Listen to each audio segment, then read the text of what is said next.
क्या हो गया? अब चैन की श्वास आ गई। विश्वास तो हटो, नहीं समझे, विश्वास तो था, लेकिन आज चैन का श्वास मिल गया।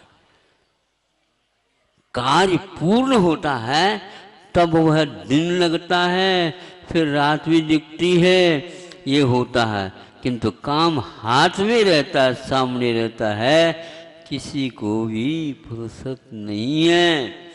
इसलिए 24 घंटा और ये 12 महीने, ये सब आप लोग जो है ना कि एक प्रकार से मांगने की बात रखते हो, इसलिए जितना कम होगा, इतना कम होगा, उतना ही काम बहुत अच्छा होगा और पूरा होगा, और पूरा श्वास भी उसी की विश्वास भी पूर्ण हो जाता है कि हाँ, करने से ही कार्य होता है। करे सो काम और भजे सो राम। बिल्कुल, आप भजन करते रहो, काम तो पूरा अवश्य होगा ही। प्रवचन है, ये ध्यान रखना, ये तो प्रवचन है, किंतु भक्तों को किसी और भी नहीं, काम में ही लगे रहते हैं। कह रहे थे, अब क्या कह रहे, बाहर ऊपर वाला तो नहीं समझे, मंगलाचरण तो बहुत अच्छा किया था, और फिर बाद में प्रार्थना हमारे पास आकर के, महाराज सिंचाई तक ही ठीक सिंचन नहीं समझे, इतना ही ठीक है, आगे का नहीं, वो जाने और भीतर की जाने। हमने कहा था ना, ऊपर वाला पासा फेंके, नीचे चलते डांव। हम इसके ऊपर भरोसा नहीं करते, भगवान के ऊपर क्यों हम करें, ऊपर जो रहते भगवान, किंतु भीतर वाला पासा फेंके, बाहर चलते डांव। और आपके तो दांव लगा हुआ है, अपने पुरुषार्थ करो, और कर्म यदि मान लो बीच में पाप कर्म का भी उदय था, उसको पुण्य के रूप में परिणत करवा दो, और होना ही पड़ेगा। ये एकाग्रता वर्तमान हमेशा हमेशा भूत को भी साफ कर देता है, और भविष्य को भी बिल्कुल आईना के भांति उज्जवल रख देता है। उसी का नाम वर्तमान है, और हमेशा हमेशा आज की आप बात करो, कल और परसों की नहीं, और भविष्य की भी नहीं। अगले आने वाला दिन भी क्या कहलाता, वो कल एक दिन है, आगे भी और पीछे भी है, और उसके आगे उसको क्या बोलते हैं, परसों। अच्छा, कल जो व्यतीत हो गया, उसके पीछे दोनों को परसों, आगे भी कल है और पीछे वाला भी कल है, ऐसा ना। तो ये सब ऐसे ही काल आ गया, वो तो आज है, बाकी सब परसों, कल कल कल कल कल कल। दुनिया में हमेशा वो व्यक्ति जो काम नहीं करते, कल कल कल कल करते रहते हैं, नहीं समझे। फिर बाद में किल किल किल किल हो जाता है, फिर बाद में 14 आ जाए तो किल किल 14 हो जाता। आप लोगों की प्रसिद्ध है, बता 24 भादों में क्या होता है, किलकिल 14 के दिन ही भंडार खुलता है, नहीं समझे। गिनती वहीं पर चालू हो जाती है, किसने कितना डाला है, डाला तो डाला होगा, तो ले लो, अपने हाथ में ले लो, ये होता है। इसलिए आज नगद बोलो, अर्जुन बनो, नहीं समझे, कल कल मत करो, आज नगद कल उधार। ये आपके यहाँ सूचना फलक लगा हुआ रहता है दुकान में, नहीं समझे। हम भी ऐसे ही आज की बात करो, कल तो देखा जाए, किसने देखा, इन आंखों के द्वारा कल को मत देखो, नहीं समझे। जो व्यतीत हो गए उसको भी याद नहीं करो, और आज देखो पक्का है। क्या पक्का, बैठने से नहीं होता, रात और दिन को एक बनाओ, श्वास लेना न पड़े, विश्वास तो कायम बनाए रखो। जब ज़्यादा गति हो जाती है वाहन में आपकी, नहीं समझे, सही बताओ, सही बताओ, श्वास रुकता है कि नहीं? रुकता है ना? और पलके झपकी आती, संभव नहीं, नहीं समझे।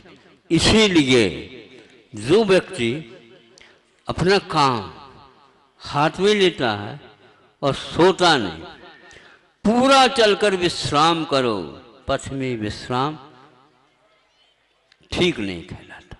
पथ में तो आप चलते रहिए, चलते रहिए पूर्ण। कब तक पूर्ण? जब तक पथ है तब तक चलना है। कितना लंबा, कितना चौड़ा, कितना चल गए ये नहीं, चलते जाओ, चलते जाओ, मंजिल अपने आप ही आएगी, सही दिशा है तो। इतना पर्याप्त समझो। ये दूसरा रविवार है, ये दूसरा रविवार है। महाराज पता ही नहीं लगना ही नहीं चाहिए, इसी का नाम है। जिस व्यक्ति को काल का ज्ञान नहीं होता वही व्यक्ति काम कर सकता है, और जो हमेशा हमेशा काल की ओर देखता, काल कभी भी दिखता नहीं, इसलिए वह काम से वंचित हो जाता है तो असफल रह जाता है। सफलता के लिए अजस्र निरंतर आपको पुरुषार्थ करना है, किंतु सही दिशा में। जब समुद्र का जल सूर्य के ताप से, घाम से जलकर भस्म होकर के, भस्म तो नहीं, बाष्प होकर के ऊपर की ओर चला जाता, कितनी मात्रा में वह पानी ऊपर गया इसका अंदाज़ा नहीं लगाया जा सकता। और ये भी आप अंदाज़ा नहीं लगा सकते हैं कि नीचे जो पानी समुद्र में वह ज़्यादा है अथवा ऊपर बाष्प में गया है वह ज़्यादा है। और जब कभी भी वह बाष्प बन करके बादल का रूप धारण कर लेता है, जितनी मात्रा में गया था उतनी मात्रा में एक साथ यदि मालूम नीचे आ जाए तो क्या होगा?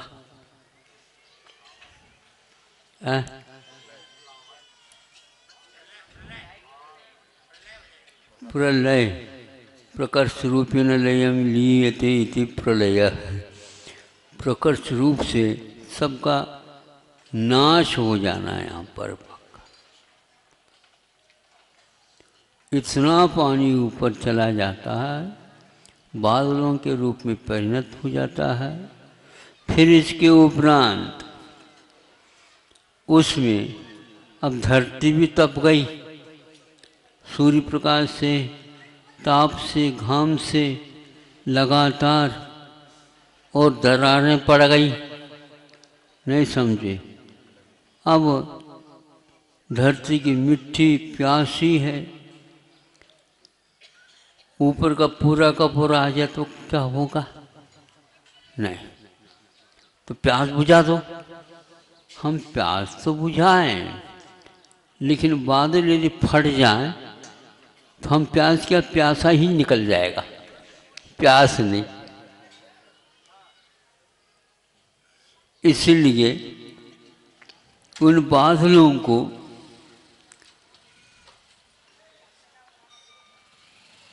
धरती के कारण पिघल पिघल करके बूंद बूंद पर ही आ जाते। धरती की करुणा है, ऐसा मत करो तुम, हमारी बात मानो। ये धरती के पूत है, धरती को कुछ नहीं होने वाला है, ये धरती के पूत हैं, इनको गड़बड़ में आ जाएगा, इसलिए बूंद बूंद ही डालो। उसमें भी कभी कभी श्रावण की झड़ी तो बहुत ही अच्छी मानी जाती है। झड़ी नहीं समझे, झला की झला, किंतु बहुत बड़ी बड़ी बूंदें आ जाते तो वो भी गड़बड़ हो जाता। इस प्रकार प्रकृति इन पूतों के मुंह में छोटे छोटे बूंद करके नीचे की ओर लाती है, जिससे समय समय पर जो प्यास लगती है वह बुझ जाती है। एक तो ये उदाहरण इसलिए दिया हम लोगों की दृष्टि उस ओर जाए और हमारा भी कर्तव्य क्या होता है ये करें। तो भगवान के पास कितना है ज्ञान, सुन रहे हो आप लोग? हाँ, कितना ज्ञान है। संसार में जितने ज्ञेय हैं उसके अनंत गुना ज्ञान है। इतनी उनकी क्षमता है। एक स्थान पर उल्लेखित है प्रभु के पास जो ज्ञान है कितना लंबा चौड़ा है, तो ऐसे लोग असंख्यात और आ जाए तो भी वह ज्ञान अपना विषय बना सकता है। आना जाना तो नहीं, लेकिन फिर भी उसकी क्षमता का मूल्यांकन बताया, उसकी सीमा बताई कि उसकी सीमा कुछ है ही नहीं, कोई भी बच नहीं सकता उसके सामने। इतने ज्ञान के धनी सर्वज्ञ होते हैं, उनका भी ऐसा होता है ज्ञान, सबको पिलाया जाए तो कोई पी नहीं सकेगा, समझे? हाँ, हम वो इधर उधर की बातें करते, उनका ज्ञान हम लोगों के लिए पचने वाला है ही नहीं। इतना लंबा चौड़ा है, और इतना लंबा चौड़ा है, मोक्ष मार्ग की आवश्यकता है ही नहीं। नहीं समझे? कुछ बूंदे मिल जाए, दो चार, उतने पर्याप्त हो जाएंगे। किंतु सारे सारे लोग इस चिंता में, मोक्ष मार्ग में ज्ञान की बहुत ज़रूरत है। बड़ी बड़ी पोथी बना करके रखी है, तो वो हमेशा रखते हैं। वो अपने पास सरस्वती को सरस्वती वरद पुत्र मानते हैं अपने आप को, इसी में लगे रहते हैं। तो वो कहते हैं इसकी कोई आवश्यकता नहीं। अब गंधर्व देव को करुणा हुई, उन्होंने कहा कि सुनो, आप कुछ भी बोलो, नहीं समझे, आपको कोई भी सुनने वाला नहीं है, और आप ऐसी भाषा में बोलते हो, किस काम का है? नहीं, उसको हम लिपिबद्ध कर सकते हैं, उन्हें करने योग्यता हमारे पास है। सुनो सुनो, क्या आप कुछ भी करो, हम तो अपने सांचा में जितना आवश्यक हो उतना ही लेंगे। और गंधर्व परमेष्ठी ने प्रथमान योग, करणान योग, चरणान योग और द्रव्यान योग के रूप में 4 अनुयोगों में उसको झेल करके 4 जग भर लिया। जग समझते हो? एक पानी का या 2 पानी के लिए, एक दूध के लिए, फिर तीसरे चौथे और कोई किसी के लिए, बस फिर वो परोसना प्रारंभ करते। तब कहीं जा कर के हम लोगों की प्यास और भूख धीरे धीरे उसमें भी थोड़ा थोड़ा, वो कभी कभी बूंदें ज़्यादा बड़ी हो जाए तो भी नहीं चलेगा, श्रावण के बिल्कुल फुहारा जैसे हो। तो इस प्रकार करने से हमारा लालन पोषण इसके द्वारा हो रहा है। आप समझते हो कि कितना ज्ञान सर्वज्ञ का लंबा चौड़ा होगा, हमारे काम में आने वाला है। समुद्र का पानी किस काम का है? वो कुछ नहीं है, वो तो रहा रहता है। क्योंकि यहीं का बह बह करके वहाँ पर चला जाता है, फिर भी सूर्य के माध्यम से तप जाता है, तो उसमें से कुछ खाली होता है क्या नहीं होता भगवान ही जाने। तो इस प्रकार का ज्ञान है। ज्ञान का उपयोग हमें कहाँ पर कितना करना है ये भी अनुपात होना चाहिए। आज ज्ञान के विषय को लेकर के, शिक्षा के विषय को लेकर के भारत की दशा बहुत गड़बड़ में है। जहाँ गड़बड़ी होना चाहिए वहीं पर गड़बड़ी होना चाहिए ना, अन्यत्र तो गड़बड़ी होती ही नहीं। आर्य खंड है, यही तो प्रलय होना है, थोड़ा थोड़ा करके मिट रहा है। यहाँ इसका बहुत दुरुपयोग हो रहा है। जिसके लिए वह है उसके लिए उपयोग न करके वो किसके लिए उपयोग में आ रहा है, केवल ज्ञान और शिक्षा आज व्यवसाय का रूप धारण कर सका। ज्ञान कैसे महाराज? हाँ बिल्कुल, तो शिक्षा के क्षेत्र में जो कोई भी ज्ञाता धनी है उन लोगों को पुनः धन का ही ज़्यादा प्रयोजन है, धन से ही वो अपना प्रयोजन सिद्ध करना चाहते हैं। इसलिए शिक्षा ज्ञान आदि के माध्यम से भी धन की ओर दृष्टि चली जा रही। धन वस्तुतः कौन सी क्या वस्तु है किसी की दृष्टि में नहीं आ रहा। समीचीन ज्ञान अपने आप में इसलिए धन है कि उसके माध्यम से हमें जिधर जाना है उधर जा सकते हैं। हमारी आंखें खुली बर हो तो वह दिखता चला जाएगा। किंतु आज इतना ज्ञान हो गया, इतना ज्ञान हो गया, तो नहीं होने योग्य था वो भी हो गया। और आज काम में क्या आना चाहिए वो नहीं आ रहा है, बाकी वो व्यावसायीकरण हो गया है।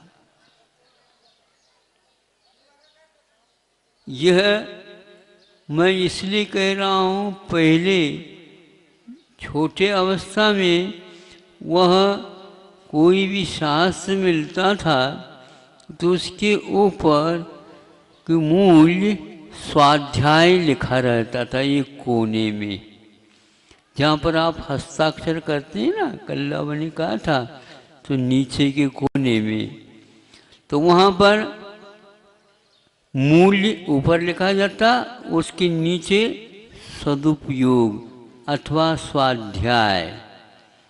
और आज सर्वाधिकार सुरक्षित एक तरफ से लिखा हुआ रहता है और इस तरफ फिर इसके पीछे एक संख्या लिखी रहती है। फिर भी प्रकाशकों माध्यम से और पूछताछ कर लीजिएगा, ये होता है।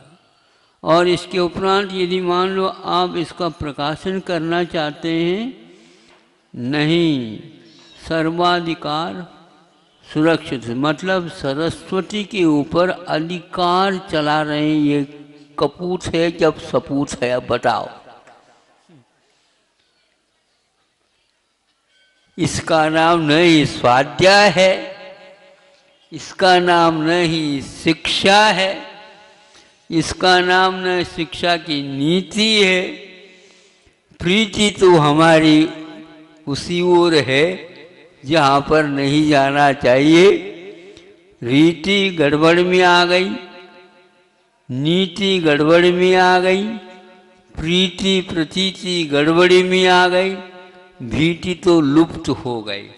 अब क्या आएंगी?